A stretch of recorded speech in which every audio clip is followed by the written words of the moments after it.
ಎಲ್ಲರಿಗೂ ನಮಸ್ಕಾರಗಳು. ಕಿರಣ ಸರಸ್ವತಿ ಯೂಟ್ಯೂಬ್ ಚಾನಲ್ಗೆ ನಿಮಗೆಲ್ಲರಿಗೂ ಆತ್ಮೀಯವಾದ ಸ್ವಾಗತ. ಹನುಮಂತನಿಗೆ ಅಂಜನಿ ಪುತ್ರ, ಆಂಜನೇಯ, ವಾನರ ಪುತ್ರ ಹೀಗೆ ಹಲವಾರು ಹೆಸರುಗಳಿವೆ. ನಿಮಗೆ ಗೊತ್ತುಂಟಾ ಹನುಮಂತನು ಚೈತ್ರ ಮಾಸದ ಹುಣ್ಣಿಮೆಯಂದು ಜನಿಸಿದನೆಂದು ಹೇಳಲಾಗುತ್ತದೆ.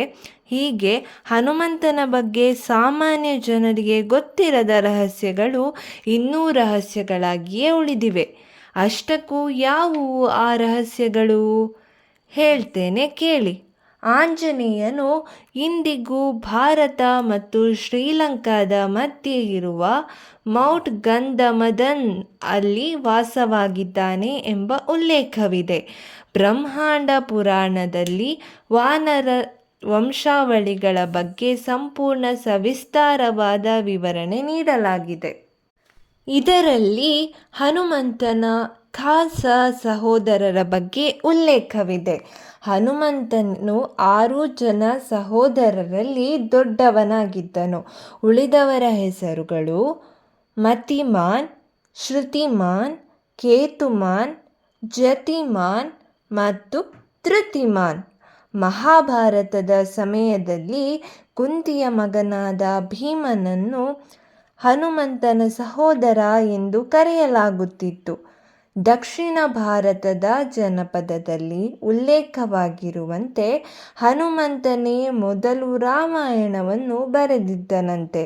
ಅದು ಕೂಡ ಆತನ ಉಗುರಿನ ಸಹಾಯದಿಂದ ರಾಮಾಯಣ ಬರೆದಿದ್ದನು ಎನ್ನಲಾಗಿದೆ.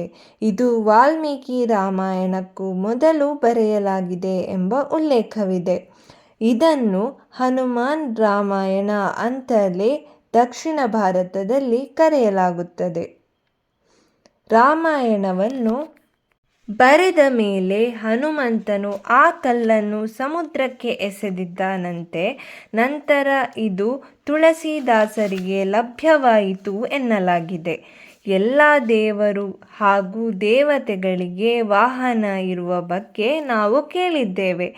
ಆದರೆ ಹನುಮಂತನ ವಾಹನದ ಬಗ್ಗೆ ನಿಮಗೆ ಗೊತ್ತುಂಟಾ? ಹೌದು, ಹನುಮಂತನಿಗೂ ವಾಹನವಿದೆ. ಆದರೆ ಅದು ನಮ್ಮ ಕಣ್ಣಿಗೆ ಕಾಣಿಸುವುದಿಲ್ಲ. ಹನುಮಾನ್ ಸಹಸ್ರನಾಮ ಸ್ತೋತ್ರದಲ್ಲಿ 82ನೇ ಪದ್ಯದಲ್ಲಿ ವಾಯುವಾಹನದ ಬಗ್ಗೆ ಉಲ್ಲೇಖ ಮಾಡಲಾಗಿದೆ.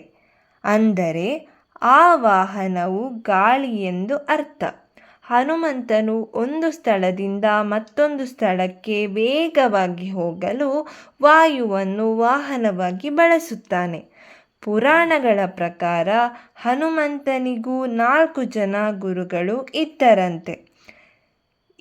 ಇವರಿಂದ ಹನುಮಂತನು ಶಿಕ್ಷಣ ಹಾಗೂ ಇತರ ವಿದ್ಯೆಗಳನ್ನು ಕಲಿತಿದ್ದನಂತೆ.